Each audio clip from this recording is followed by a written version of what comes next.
there's a really important distinction between being objective and being neutral.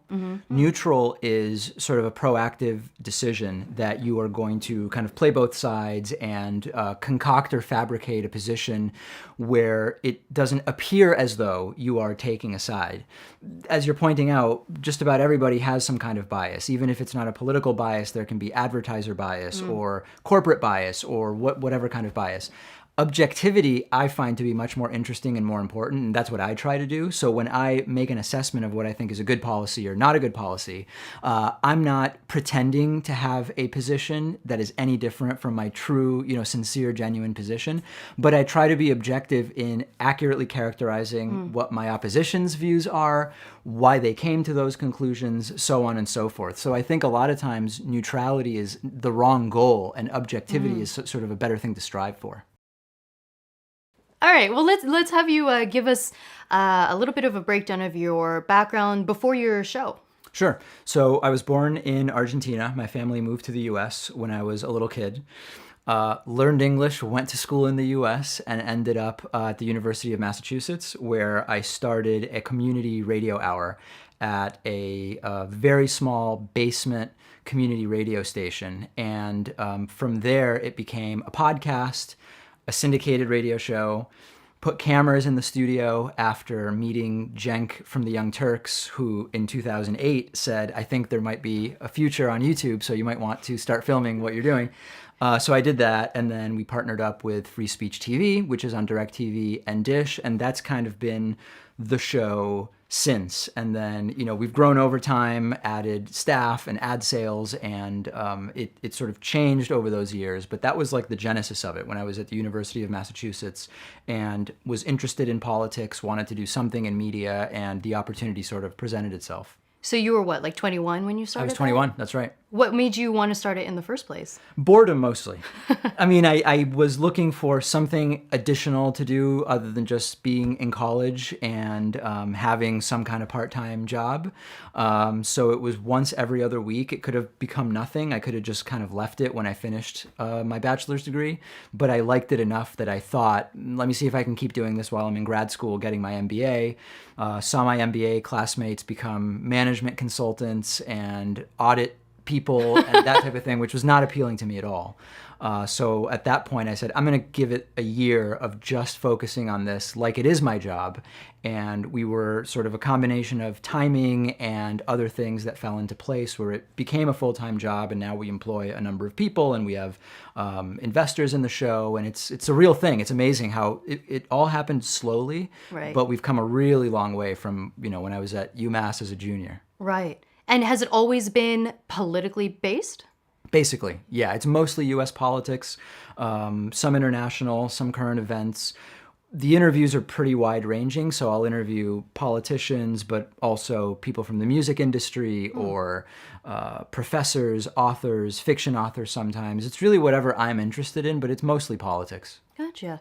And is it true that for a while you were the youngest nationally syndicated political host? Did I read that For right? a while, but I'm much older now. But you're not young. Yeah. I don't, it's funny because now I don't even really follow radio anymore, even though it's still a part of what I do, because it's become so secondary, both in terms of my audience and the sort of revenue sources that we're dealing with. And it's incredible because when I had started the show, I never would have even dreamed of being on as many radio stations as we are now. And now that I am on all those radio stations, it's really become very secondary or even tertiary to the business model because so much of the audience has moved online. Yeah, it's so, we've had on a few guests that come from companies that started off as radio shows, and they were successful radio shows for decades. Sure. And then they were smart enough, their company, to realize that they needed to make this shift to like digital, YouTube, podcasts.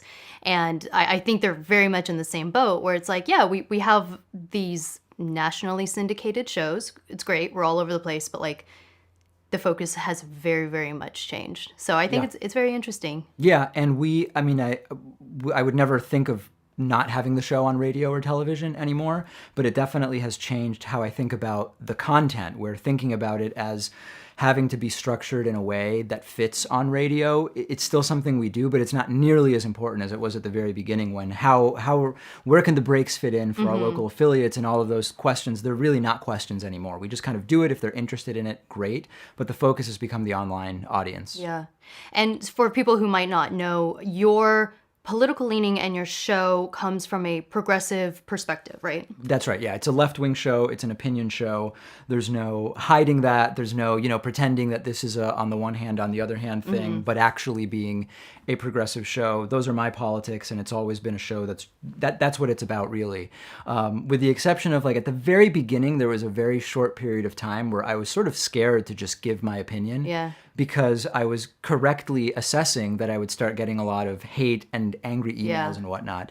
But then I realized, number one, it's really boring for me to do on the one hand, on the other hand type of thing. And I was getting the hate anyway because a lot of people don't like centrism anyway. So there was like no upside to doing that. And after like 2 months, I said, I'm just going to do every story the way I see it, for better or worse. And if people don't like it, as long as they aren't liking it with a correct understanding of what my views are, then that I can deal with, and that's fine. Yeah, well, I mean, I think you're absolutely right in that nobody's going to be happy no matter what you do. So if you wanted to do that, you may as well have. But also, like, we kind of laugh around here about some programs, and look, if they truly feel that way and they can do it, good for them. But there's a lot of programs out there that try so hard to tout that they are neutral or that they're both sides, and it's so hard to do that unless that is your number one goal. There's actually one guy, I don't know if you've ever heard of him. It's it's called like Agenda Free TV or something like that. Have you heard of him? No, I haven't. It's like I think it's new. I don't think he's been doing it long. He actually does a pretty good job of, like, it's like pretty boring. He'll just like sit when breaking news is happening and see what's going on. But for the most part, I feel like most people have their slants and biases. Yeah. I mean, I think that there's a really important distinction between being objective and being neutral. Neutral is sort of a proactive decision that you are going to kind of play both sides and concoct or fabricate a position where it doesn't appear as though you are taking a side. As you're pointing out, just about everybody has some kind of bias. Even if it's not a political bias, there can be advertiser bias or corporate bias or whatever kind of bias. Objectivity, I find to be much more interesting and more important, and that's what I try to do. So when I make an assessment of what I think is a good policy or not a good policy, I'm not pretending to have a position that is any different from my true, sincere, genuine position, but I try to be objective in accurately characterizing what my opposition's views are, why they came to those conclusions, so on and so forth. So I think a lot of times neutrality is the wrong goal, and objectivity is sort of a better thing to strive for. Oh, that's interesting. And while we're talking about interviewing people and kind of being in the space, I mean, so you've been involved in the political sphere for what, 15 years, however many years. Have you, over that time, have you seen a rise in the intensity and the way that we talk about, like, political issues or politicians, or has it always been this contentious? I think it's always been this contentious in terms of the strength of people's disagreements, but I think particularly in the last couple of years, there's been sort of a coarsening of the discourse that's acceptable, and I think that certainly the president has been encouraging that. We've had a president who talks in a way that we've not seen any president, certainly in the modern era, of audiovisual records of how a president behaves. So I think there's definitely been a sort of coarsening in terms of what counts as valid political debate and discourse. I don't actually believe that the disagreements are any more significant. The disagreements have been pretty significant in the political world for a long time, but the way we talk about them, I think, has definitely changed. I mean, this is your living. Like, this is what you talk about every day. Does the contentiousness ever get to you? It does. I mean, I go out of my way to stay almost completely off of social media on weekends and after hours. I don't pay attention to the news on weekends. I'll go visit my mom and she'll say, "Did you see what?" And I'll say, I didn't. And I'm not working right now. And just really having calculated and planned time off from it, because it gets very, very toxic for sure. Yeah. I mean, we were just yesterday we had a shoot with another guest, and it hasn't aired yet, so I won't say who, but we were talking about how the role of social media and 24-hour news cycles might be contributing to this divisiveness. I don't know if you feel the same way, but it was a really interesting conversation on how it's just like we have a hard time with it. He's also like pretty involved in the space, and he had an incident. He had like a live event, and there was a huge strong reaction to it that he got a lot of blowback online, and he was just like I'm like not on Twitter anymore because of it. Yeah, I know a lot of people who have opted out of some of the Yeah. social media platforms. I still use them all because they are important for Yeah. my brand and for spreading awareness about what I'm doing and growing an audience. But I recently interviewed Cal Newport after reading a number of his books, including Deep Work and Digital Minimalism, and it's just abundantly clear that there's something very negative about the sort of constant scrolling social media culture. It's proactively making people less satisfied with their lives. It's increasing anxiety and depression. And so I'm trying to find a balance between what's good for me as an individual while at the same time, having a role and a presence on all of these platforms, because one of the reasons why it's so important now to focus on the online platforms and less on radio and television for me is because social media has allowed those online platforms to become so big. So I can't neglect them, but at Yeah. the same time, it's all about sort of finding a balance and finding the right amount of exposure to those platforms. Right. It's like such an irony every time I go on Twitter and like say something bad about Twitter. It's like, but also I'm on it because Right. I get it. I understand it. Yep. So, I mean, in relation to all this, I feel like with everything becoming so divided right now, it's becoming really taboo to talk with people. I mean, kind of generally, but especially people we don't agree with. But I know that over the years, you've interviewed people that you don't agree with. I know like Richard Spencer, a white supremacist. Why do you think it's important to talk with people you don't agree with, even those who are considered controversial? Well, I think it's important depending on how you do it, right? So my philosophy is that of responsible platforming, which is any decision I make about a guest is sort of an evaluation of a few different things. Number one, how prominent are they or their ideas? Number two, is it worth refuting ideas that are bad, or is it better to sort of let them leave them alone and let them potentially die out? And number three, am I going to be like well enough equipped and prepared to be the person refuting those bad ideas? And if the answer to any of those questions comes to the point where I don't think that there's actually an advantage for my worldview and my philosophy to interview someone, then I won't. So my main concern when I interview someone like Richard Spencer or whoever else is I want to be really well prepared for when I hear something that I don't agree with, when I hear something that I think is damaging for our society, the idea of separating people by race, the idea of getting people out on the basis of a religious belief or ethnicity or whatever, I want to make sure that I'm prepared to take those ideas, take them on head on in a way that I feel good about, because the last thing I would want to even be flirting with or dancing with doing is giving someone a platform merely to espouse bad ideas in a way that could actually grow support for those ideas, or it could accomplish the exact opposite of what I'm looking to do. So you only want to have just so I can be clear, because I think this sounds kind of similar to what Oprah did back in the day when she had the KKK on. You don't want to just give them if it's someone that you think like has a dangerous idea, you don't want to just give them a platform to just share their idea. You want to, I don't want to use the word challenge if that's not what you mean, but kind of. I do want to challenge, Yeah. and I don't want it. So in my head, I'm thinking, let's say it's 20 years from now, and either the ideas of this guest have grown and have become mainstreamed, which would be horrible, or they've died away, and people 20 years from now may have significantly moved on from these ideas as sort of being dangerous. If I do an interview where I give someone a platform to talk about their racist views or homophobic views or whatever it is that I find objectionable in whatever way, What will I sort of have accomplished by leaving that interview as part of the historical record, right? The fact that these ideas existed, that's a pretty low bar for me. And I think most people in the West who have access to media know that these bad ideas exist. So I feel much better about the idea that if in 20 years someone looks back at my interview with Richard Spencer, no matter what's happened with the alt-right and with white nationalism, it will be clear that I challenged the ideas and that I believed that they were bad. And that's something I can actually feel good about rather than saying, talk about white supremacy or whatever else it might be. Do you get a lot of blowback when you do talk to these controversial figures, or do you get a good amount of acceptance, actually? It's a mix from both the left and the right. There's people on the right that like the idea of me talking to some of these extreme right-wing figures because they like their ideas. That's a very different motivation than mine. There's people on the left who appreciate my attempts to expose these ideas and push back against them. And there are people on both sides, including on the left, which is sort of the side that I'm on, who say it's not good to platform these ideas. We're better off just ignoring them altogether.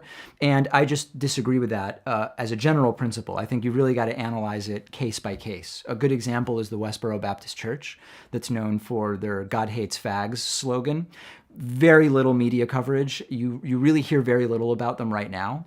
So I've stopped interviewing them. I don't think that their views are noteworthy in any way, nor are they worth challenging anymore. 10 years ago, when they were regularly in the news for protesting the funerals of soldiers who had died and doing all sorts of other horrible things, they were getting enough media attention that was not directly challenging them. Gay marriage was not legal at the time, etc., where I made the calculation that this is worth refuting. That's changed, so they no longer appear on my program. So it's sort of something that evolves, and you really have to take it on a case-by-case basis. How do you think that works for the state of discourse today? Because I think a lot of people agree with that approach, but I think also a lot of people are lowering their standards for what they consider to be acceptable topics to discuss. For example, like I wouldn't be surprised if, let's say, some people on the right would say talking to you might be too far.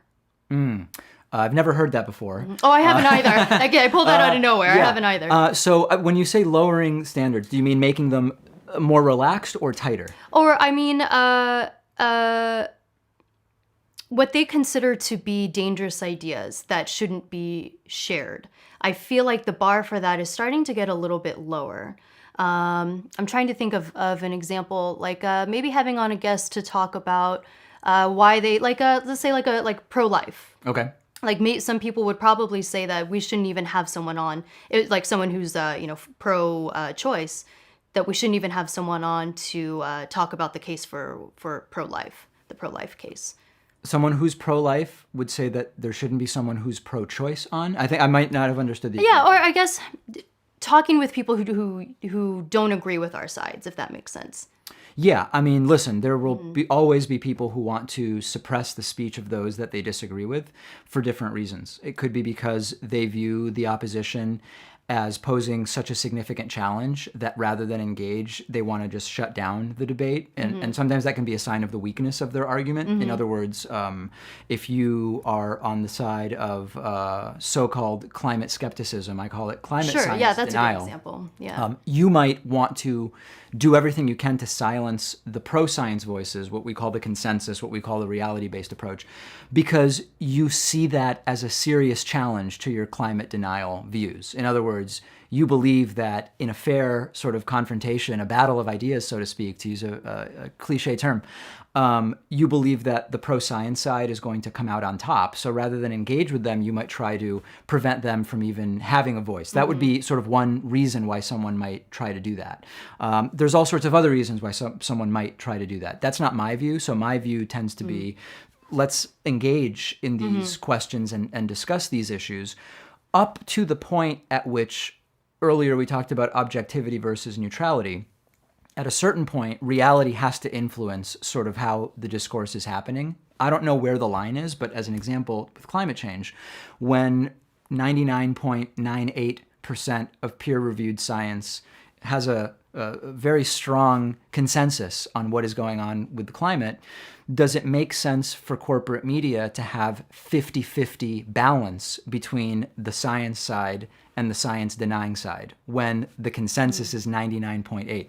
I don't know. So I think that there are real questions about that, but that's more about decisions that are being made at the individual media outlet level than sort of broader issues of suppressing and silencing voices, which maybe is more what you wanted to talk about there, which I'm glad to. Sure. Yeah. Just what are your general thoughts on that? My view is, well, on my program, I sort of have laid it out, which is if the idea is prominent enough to either talk about or attempt to refute, and I think that I'm a good person to do that, then I'll do the interview. I get pitched stuff all the time that I turn down because it's not interesting to me, and ultimately the program is what is interesting to me. I don't think the ideas are prominent enough. They're very obscure, conspiracy theories, for example, that I don't think are worth refuting. Yeah. But my view is one where I want more speech as long as it's responsibly platformed. Responsibly platformed. That's an interesting way to put it. Yeah, well, that's what I outlined before about how prominent are these ideas? Are they worth refuting? And am I well equipped to do it myself? Yeah, I think that's interesting because a lot of platforms, I think they don't look at it that way. So I think that's kind of cool. Responsibly platformed. Gotcha. Yeah. Gotcha. Well, let's switch gears because while I have you, I want to pick your brain about an area that you're knowledgeable about, that you talk a lot about. Sure. I want to ask you about your perspective on socialism. Okay. I know you had previously mentioned that you feel like lately a lot of the critique on the political left, like towards the political left, is oftentimes a critique on socialism, and that you don't think that that's really a fair critique.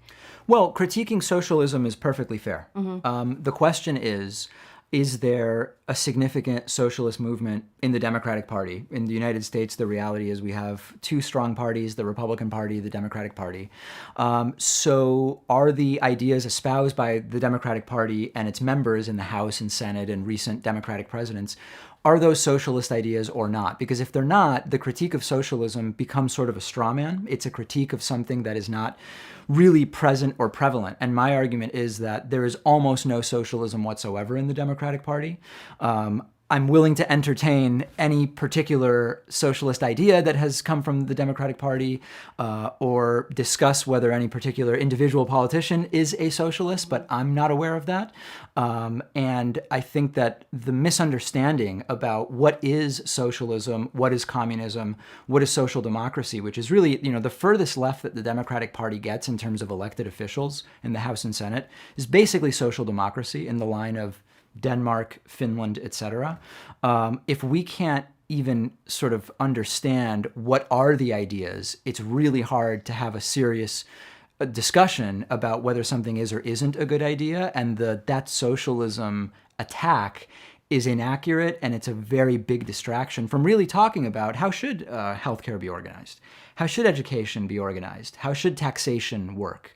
And there's very little actual socialism to even argue against, but it's a good technique for the right to call things socialism because it does still trigger a visceral reaction in many people. Mm-hmm. Well, let's talk about the definitions then, because I actually would agree with you that I think probably most of us aren't entirely clear on the differences between social democracy, democratic socialism, probably even a lot of people with like communism, fascism, capitalism. Sure. So do you mind like breaking down social democracy versus democratic socialism? Sure. So in the simplest terms, and this is fabulous. Invariably, there will be people who disagree with my assessment, but I think that this is at least a good initial framework. Social democracy is capitalism. It's a mixed economy. It's an economy that is capitalist. There's private ownership of businesses. There's the ability to become very wealthy if you have a successful business.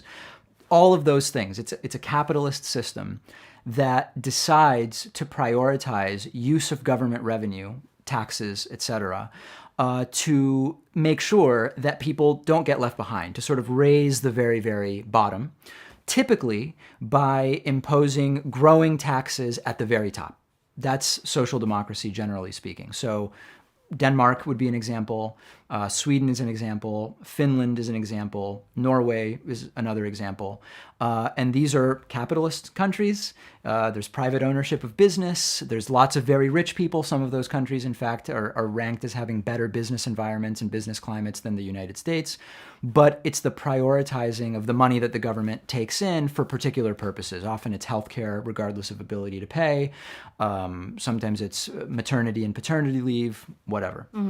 Socialism is, speaking very generally, most of the time when we want to simply define socialism, we're talking about socializing ownership of businesses, meaning that businesses, instead of being privately owned, like instead of me owning my show and the ad agency that we run, it would be owned by all of the employees. It would socialize that ownership rather than concentrating it among the CEO, the founder, whoever it is. And then they decide what to do with them. Yeah, that's right, exactly. Everybody together would sort of have shared responsibility over that business. And communism would be when the state takes ownership of the businesses. Now, there are gray areas. There are different types of communism and socialism, but generally speaking, that's what we're talking about. And with that very basic definition, it becomes very clear that there's very or almost no clamoring or serious possibility of, for example, a socialist president being elected in 2020. I mean, none of the candidates that are running have almost any socialist ideas, as an example. So when we hear of the rise of a pro-socialist position in the U.S., you're saying that that's generally speaking about social, I'm getting the two mixed up, social democracy. There's two things going on in the so-called rise of socialism. One is that there is a less negative view of socialism currently than there has been in the U.S. in a long time. Now, part of that is because the sort of vulture capitalism, as we call it, has gone awry in many, many ways. We can see that in terms of the level of income inequality that exists in the United States. We can see it in so many other ways, medical bankruptcies, et cetera, et cetera. So part of it is, even if one doesn't identify as a socialist themselves, certainly when capitalism is so boldly imploding in our faces, you are going to, logically, it seems to me, have maybe a less negative view or be more open to socialism. The other part of that, though, is, again, this confusion between socialism and social democracy. And on the actual issues, if you ask people how should healthcare be organized, how should taxation be organized, et cetera, most people are talking about social democracy, which is slightly higher taxes on the very wealthy, restructuring the relationship between individuals and healthcare to not run mostly through employers, but to run in a different way. So it is a lot of confusion about the terms as well.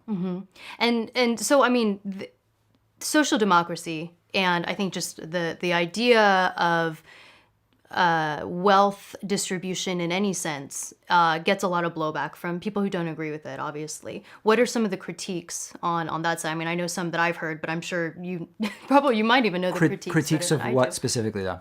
About the idea of distributing wealth instead of having, a total free market where everyone has their own money and they get to keep it and do with it what they want. And the argument that can help people, like freedom can help people flourish more than higher taxation and centralized programs. Man, well, so let's see where to start. I mean, there's a lot of stuff in there that is sort of in conflict with itself. So let's see if we can break it down into a few pieces. One thing is, it's important to understand that the government and our society already is making decisions about how wealth should be distributed or redistributed. So when we decide as a society to tax capital gains, meaning gains on ownership stakes in businesses or stocks, for example, at a much lower rate for very rich people than wages, that is a way in which we are redistributing wealth from the middle class to the very rich who disproportionately are owning those shares of stock. So it's really important not to fall for the idea that the baseline is not redistributing wealth, but that taxing the rich slightly more would be imposing a redistribution. We already have significant redistribution. I'll give you another example. When we lower the tax rate on corporations from, I believe it was 35% up until 2017. Under the Trump Republican tax reform plan, the business corporate tax rate went down to 21%. The country as a whole still needs the same amount of money and more to fund what we're doing, which is why the deficit continues to grow. So when you get less of that money from corporations, it's coming from somewhere else. Someone else is going to have to pay for that. That's already a redistribution. So it's really important not to think about this issue as, is it fair to go from no redistribution to redistribution? Because that's not the status quo. What we want to be thinking about is, what redistributions are happening right now? What are we saying when we allow companies, for example, like Amazon, to pay no taxes, and someone else is paying for that? Compared to, well, maybe let's make them pay their fair share. Maybe let's make the very, very rich pay their fair share. It's already being redistributed. The question is, how do we want to do it? That's really important to understand. And so what about the argument that the more money that corporations, say like Amazon, keep, then the more jobs they can offer, the more, the higher maybe they can raise their wages. Sure. Things like that. These are all very old and very tired arguments from what's called supply-side economics mostly. Some people call it Reaganomics, some people call it voodoo economics. It's basically bogus, and we can take each piece one at a time if you want. Sure. When we look, for example, at the 2017 Trump tax reform, businesses got a tax cut, like we just said, 35% down to 21%. It was sold to us as businesses are going to go crazy investing in themselves. Everybody's going to make more money. Wages are going to go up. It's going to be just so great. It'll all pay for itself. Obviously, it hasn't paid for itself. Deficit is record high. But what businesses did with the money was disproportionately just go and repurchase shares of their own stock. Who is that good for? Well, it raises the price of the stock. So the people who own most of the stock are the ones that benefit. That is disproportionately very rich people, hedge funds, etc., and executives at those corporations. So the idea that if as a business you get a tax cut, you're going to go hire more people makes no sense, because businesses hire based on demand primarily. And they have much more immediately positive ways to self-enrich that they would use those tax cuts. My business is an example. I mean, as a result of the Trump tax reform plan, my business is an S corporation, which means that the income it passes through to the shareholders. I'm one of those shareholders. Even though my business grew from 2017 to 2018 pretty significantly, my effective tax rate went from 26% to 22%. So the question is not, do I like keeping more of my money? Sure, right? I mean, in a vacuum, I'd love to keep 100% of my money. The question is economically, societally, what makes sense and what should be done with that. I don't go and hire more people because my effective tax rate went down. I would hire more people if there's demand for the product and service that I'm offering that justifies hiring more people. If you're Amazon and you get a huge tax break or a huge tax refund, that doesn't make more people want your stuff. That's why you would go and hire more people. So that's one example. And if there's others you want to go through, we can go through them. No, I think those are all like supply side arguments that are very widely debunked. But on that argument of, but maybe not hiring people, but would you consider expanding your business in any way? Maybe better equipment or, I don't know, bigger studio, Sure. Anything like that? Here's what's fascinating about that. A higher tax rate would incentivize me to do that more than a lower tax rate. Why is that? I'm going to try to explain this as simply as possible. If the tax rate is 30%, so let's back up even a second. It's really important to understand that business expenses are tax deductible. So if your business makes $100,000 and spends $50,000 on wages and equipment, whatever, you're paying taxes on the $50,000 that's left over. So when you spend money, you avoid taxes. If I spend another $100 as a business owner, that's $100 I'm not going to pay taxes on. What makes more sense as an incentive? For me to spend money to avoid a 30% tax, or for me to spend money to avoid a 20% tax? Well, I'm incentivized to avoid a higher tax rate. So very interestingly, this is one of the most widely circulated bogus talking points about supply-side economics. The incentive to invest in your own business to avoid taxes is higher when the tax rate is higher. Now, there's a limit to this because I know that there will be supply-siders who will say, David, hold on. That doesn't work for like a 95% tax rate. You would just stop working. That's correct. All of these things exist within a normal spectrum, right? So nobody's talking about a 95% tax rate on businesses, but you are more incentivized to avoid a higher rate of tax by investing in your business. So then so that's interesting. All right. Your reaction, the look on your face is really important because I have this conversation all the time with people and I see the wheels turning and people go, that's right, that I would rather avoid a 30% tax than a 20% tax. The 20% tax might make me say, I'll just pay the 20% and pull my Right. profit. And I'm not really pushing back. I'm really just trying to, because you're the first person we've had on to really dig deep into the details of social democracy. This is why it's important to talk about this Absolutely. stuff because so many of these things, a talking point gets circulated and it gets repeated, sometimes for 30 years, 40 years. And only when you really start thinking about it can you start to kind of pull it apart and have these conversations. And what's really important is I have this conversation with people who very strongly push back against what I'm saying.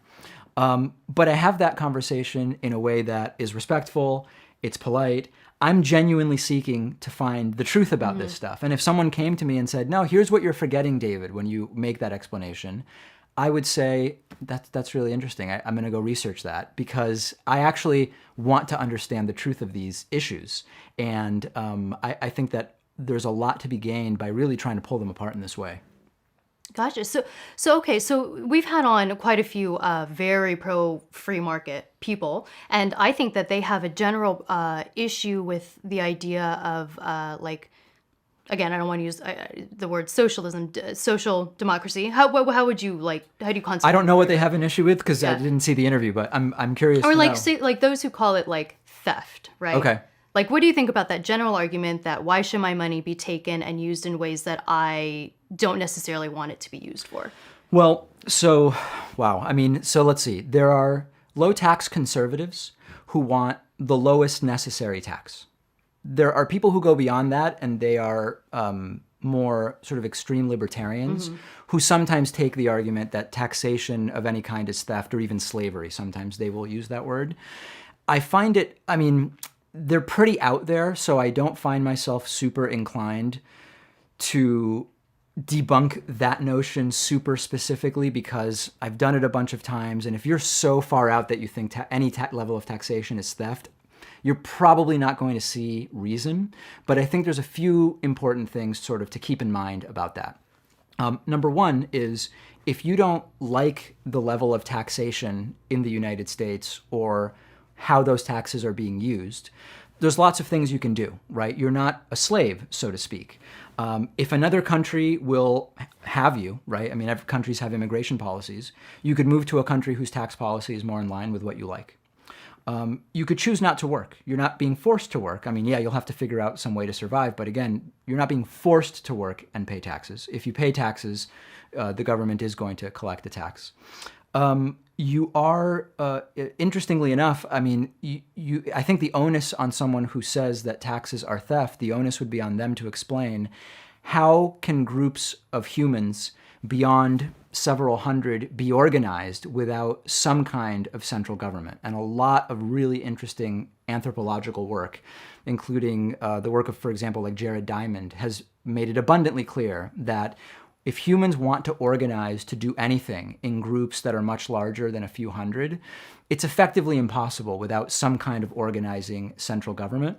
And that's where a lot of these libertarian ideas sort of get stopped up, because they will often say, well, there will sort of be some kind of free market system that will decide who's in charge, and it will end up just being the guys with guns, which is one of the criticisms they often have of the government, that ultimately it's guys with guns that are enforcing stuff. Well, at least we've sort of elected them, right? We might not love the way our electoral system works, but it is a system. So I find it very difficult to really go through that logic with extreme libertarians, because they're typically unwilling to even entertain a lot of these ideas. But if the argument is a more sort of centrist one of, I don't like exactly how taxes are being used, that's something we can deal with. Let's elect people, right? We have a choice in who we elect. Let's elect people that will do what we want them to do. with our tax money. There's other sorts of recourse.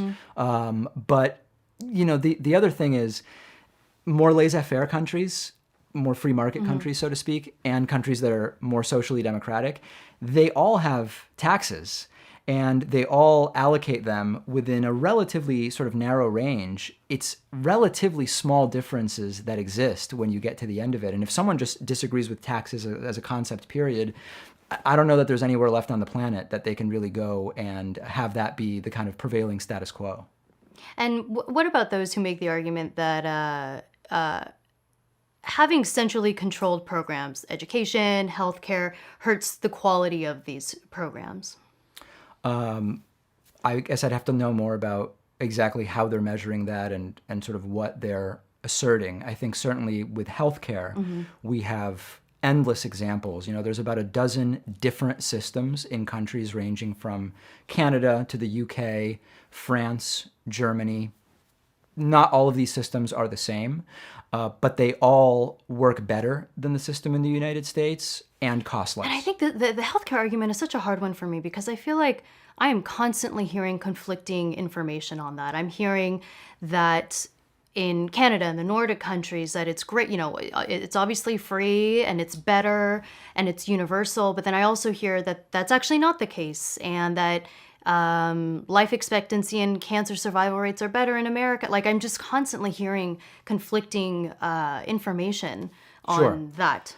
Well, there's a very well-funded effort to make it really muddy in the United States in order to prevent people from realizing that almost any system would be better than the system we have. Now, you mentioned a few different arguments. We've got to really unpack them one by one. Yeah, And because the systems are so different in each country, there's no single criticism that is going to apply to all of the countries that are out there that have different systems. So Canada, for example, has a province-based system of care that is administered by each province. Oh, so they're different. Well, they're administered at the provincial level. They're very similar programs, but they're administered in that way.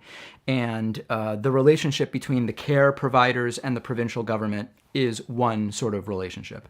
In other countries, you actually have governments that run the health facilities or that are administering the health facilities, which are still privately run, but the health insurance piece, for example, might be funded through taxation. So in order to really think about this, we have to have more narrow critiques. So like even when we say cancer survival rates are better in the US than in other countries, for example, we've got to talk about which country and what type of cancer, because there is no one answer to that.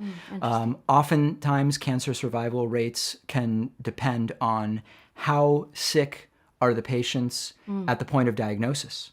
How much early screening is there? Just because a survival rate is higher doesn't necessarily mean that it's because the healthcare system is better. It can be that for whatever reason, people are having a less severe form of that cancer, for example. So as you can see, it's super complicated and nuanced, and there's no sort of net that we can throw and say, here's 10 issues that I've heard, and let's kind of discuss it. We've really got to break them down one by one.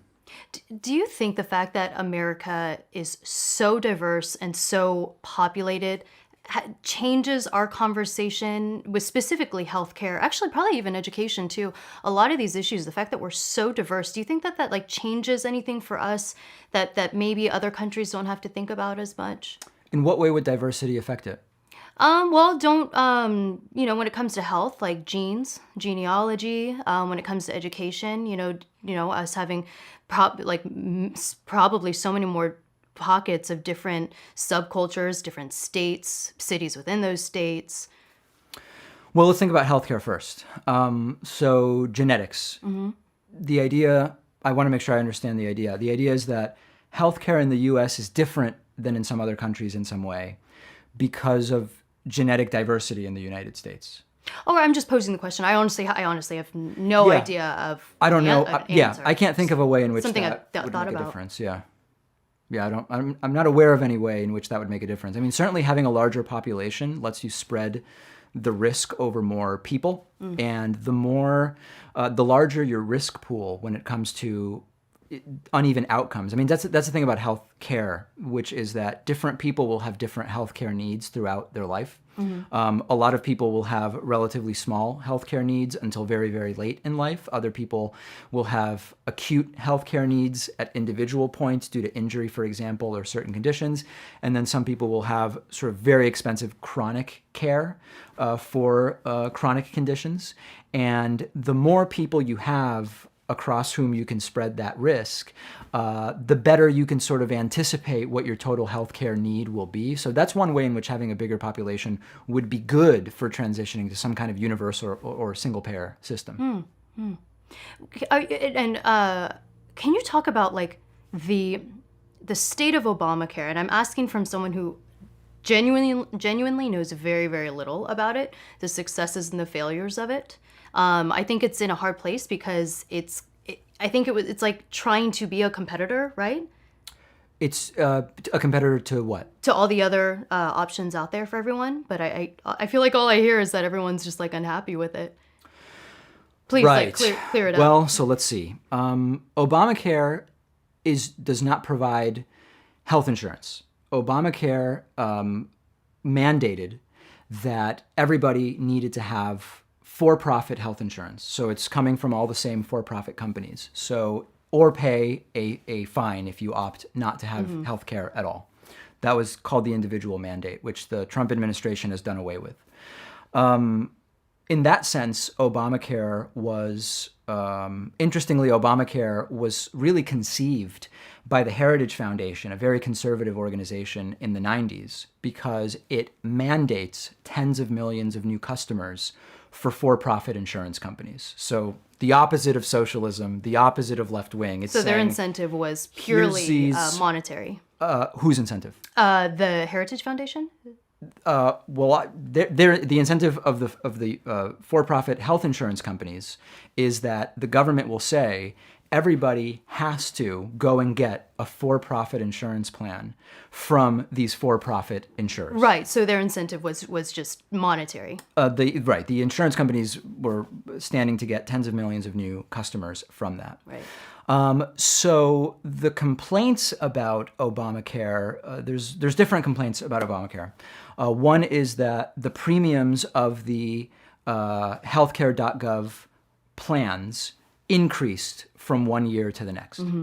Now, the reason that's not a particularly interesting or unique criticism is that healthcare premiums inside of Obamacare exchanges and outside of Obamacare exchanges have been rising for decades in the United States. Like, that's the problem. The problem is that it continues to get more and more expensive every year for mediocre coverage and people ending up having to pay more and more out of pocket. So it's true that premiums went up within the Obamacare exchanges, but they also went up outside of the Obamacare exchanges even more quickly. So that's not a very good criticism. The criticisms about the financial viability of Obamacare are not unfair, but they are significantly influenced by the fact that you need that individual mandate in order to make the system financially viable. And what Donald Trump came in and did was he said, well, you don't have to pay that fine if you don't get one of those programs. That's how actuarial calculations work, which is you have to have, everybody needs to be in the pool, so to speak. Everybody needs to be in the risk pool. And if you're not, there needs to be some financial compensation. Otherwise, the numbers don't work. So that would be a criticism, but that would be one that we should really be looking at Donald Trump for, because he's the one who ended that individual mandate. So it's, again, to say everybody's basically unhappy with Obamacare. Republicans had two plans that were so unpopular, which would have gotten rid of the Obamacare that supposedly everybody is unhappy with. And they were such obvious political dead ends that with a Republican president, a Republican House, and a Republican Senate, they weren't able to get it done because they didn't have enough Republican support, because Republicans realized this is way worse than what we have right now. And tens of millions of people are going to end up losing insurance. So, okay, so how you go around and you probably have this conversation like all the time with callers, other people you talk to, Sure. and whatnot. And so what is that like for you? Because you're obviously very knowledgeable on the topic, and a lot of people agree and a lot of people disagree. I guess like what do you what's it like for you to go around and You get used to it. I mean, Yeah. I'm used to talking to people who disagree with me about things all the time. I mean, my approach with callers is to get them to examine where they got some of these ideas and to really examine whether the foundations of those ideas are strong or not, and to hopefully get them to reconsider if they're not. So I will very often ask, how did you come to that conclusion? What evidence, if I could present it to you, would get you to change your mind? Why do you think I've come to the conclusion that I've come to? And those can all be good conversation starters, sort of to get people to consider, maybe I'm misinformed about this. Maybe I don't actually understand what I'm talking about. That's sort of my approach. I mean, if people call into my show, for example, and just want to yell and scream and tell me I'm a bad person, okay. I mean, it's sort of entertaining, I guess, to some people, and I'm probably not going to change that person's mind. But the idea for me is let's really think hard about how we came to hold the beliefs that we hold, and only then can we really start to evaluate whether these are good ideas, bad ideas, and we can kind of go from there. And like we were mentioning earlier, like this is kind of a newer phenomenon being talked about in America right now, social democracy. Because why do you think it's like a current conversation? You mentioned the wealth gap, inequality growing. How did that happen? How did the conversation about social democracy sort of rise? Well, I think that that's on the rise because the conversation on wealth inequality is becoming more prominent as well, and so Sure. I think people think that's a solution. So how did the problem of like say wealth inequality and other problems that people think is happening right now, how did we get to that point? I mean, I know a lot of people criticize probably capitalism. I don't know, free market system awry. I don't know. What do you think? Well, it's important to understand that the U.S. does not have a total free market system. It's a capitalist system where some markets are free and some are not. And in fact, some of the biggest corporations benefit from the fact that we don't have a totally free market in a lot of areas. I mean, health insurance is one where it's very difficult to have markets that span across state lines. If you really want to have a free market, we should have more across state lines selling.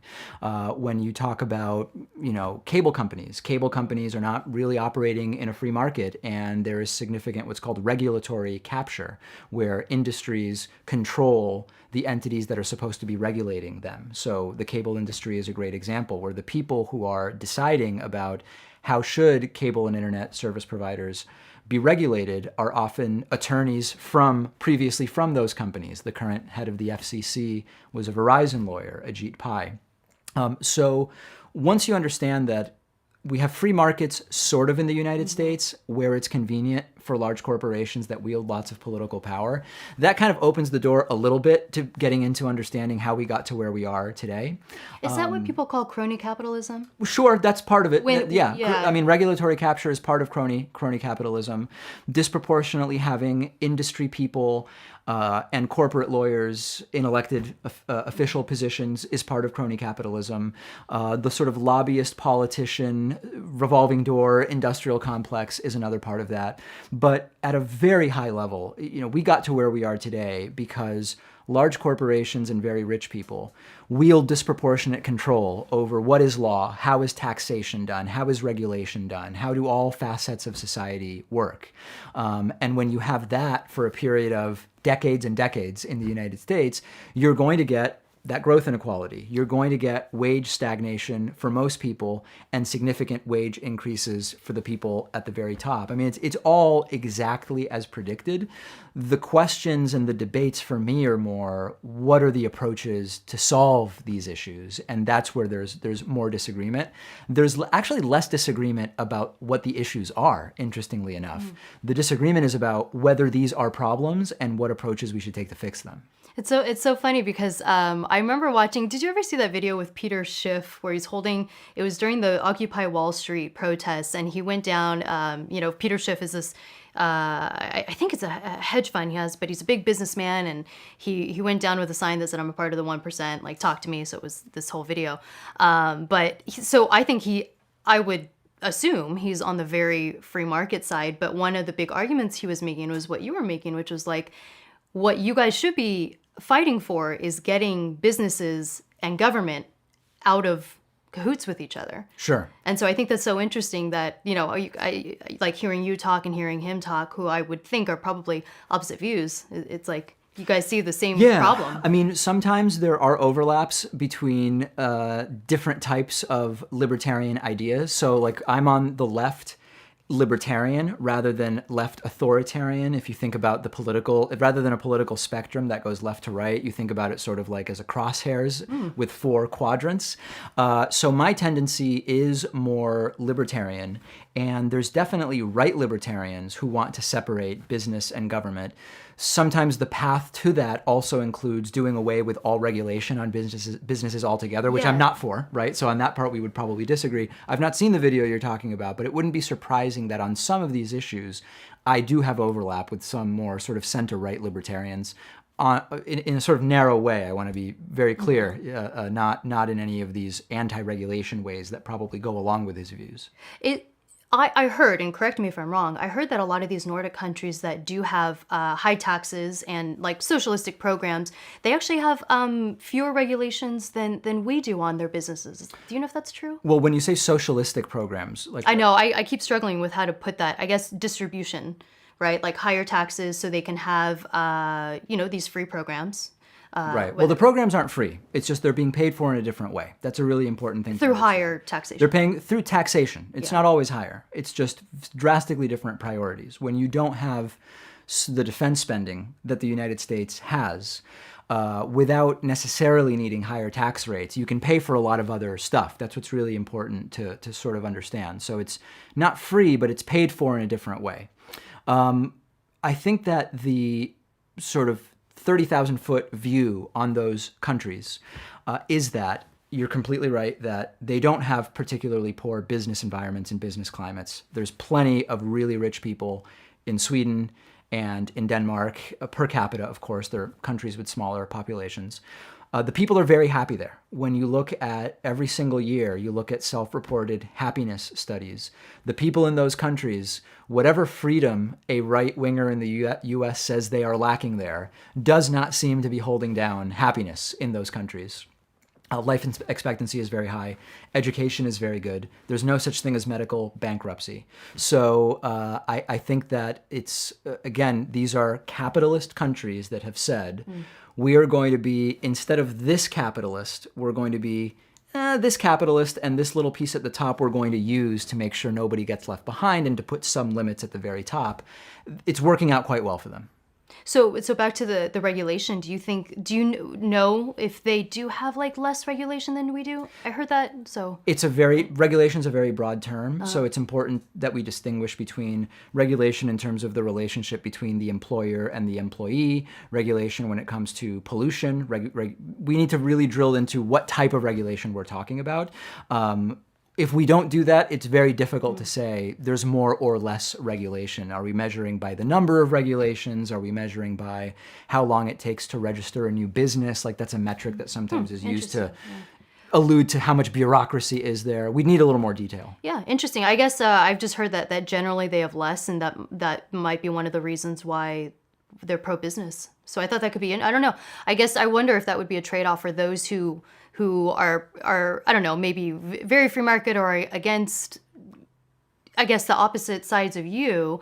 It's like, well, could that be a trade-off then? Like, lower regulation to help businesses thrive while also offering these more universal programs? I don't know. Well, I think it's important to know that less regulation to help businesses thrive, what it means is to socialize the negative externalities of what businesses do, and that's not a good thing. So I think, number one, it's really important to understand that when we say less regulation lets businesses thrive, it's happening at the expense of something. So like as an example, we could say, you know what? it would be great for businesses. They would thrive if we reduced environmental regulations on them. Certainly, I'm sure lots of businesses would be able to make more money if we eliminated environmental regulations. But the environment is going to pay that cost, which will then be socialized across taxation in order to clean up or fix the damage that's done. So for me, it's less a question of do we want to just let businesses thrive and do whatever they want? It's who do we want to pay, who do we want to have pay for the damage that businesses can do in many industries? Should it be the businesses themselves that are making the profit? I think the answer is yes. Should it be taxpayers who are victims of pollution and corruption and fraud and crony capitalism? I don't think that that's who should pay. I think it should be the companies. Interesting. And I think that's such an economic answer. And I like that. Because I think, in me and my journey in learning about economics, you learn it's not just about numbers. It's not just about money moving around. It's actually about allocation of resources and it's sometimes like effort, right?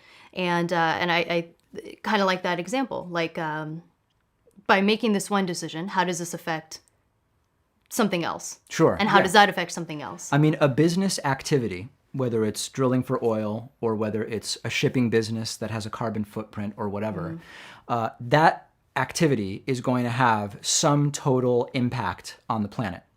And the debate really is over who should bear the costs of that impact. And that is a really important aspect of social democracy, which is social democracy is not saying the business shouldn't exist. It's not saying the owners of the business shouldn't be able to make a lot of money. It is saying, however, that the negative externalities that result from that business should be borne by the business itself, not by the taxpayers and everyday people. Interesting.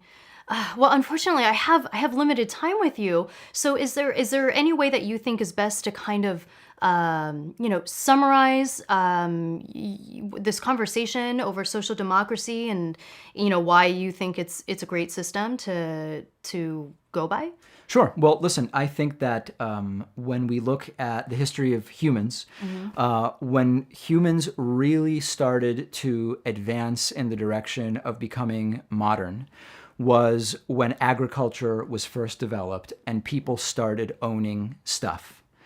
However, that same ownership of stuff brought with it problems that had to be solved. It brought with it disease because people started to live together in higher populations rather than being hunter-gatherers that moved around.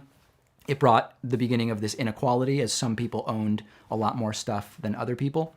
So I believe that social democracy is the path forward because there are lots of good things that have developed in the history of Homo sapiens as a result of the start of ownership culture, so to speak. But we need to make sure that we have a system that understands that it brings with it negative things as well. It brings with it inequality. It brings with it issues related to education and health and the relationships between people and so many other things.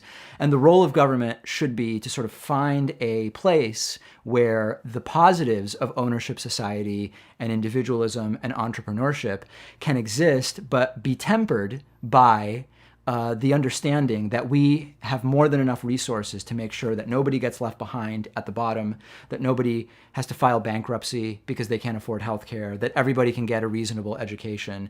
And that's the place where social democracy sits or exists. Gotcha. Okay. All right. Is there anything else that you feel like we didn't cover that you think is something else important to just throw out there real quick? No, I don't think so. People can, if they like what I said, there's many places they can find the work that I do. If they didn't, I don't want to hear from them. I get enough. Because you don't like talking to people who disagree with you. Right? No, I do. They should call into my program and argue totally with me. I do want to hear from them, actually, yeah. Right. Well, where can people find you? DavidPakman.com is the best place, or just find the podcast on any one of those platforms, iTunes, Stitcher, Pandora, Spotify, all of those, or our YouTube channel as well. And it's called David Pakman Show. The David Pakman Show. Easy. Well, thank you so much for coming on. Thanks for having me. I wish we had more time. Absolutely. We'll have to do this again. Thank you. Thank you.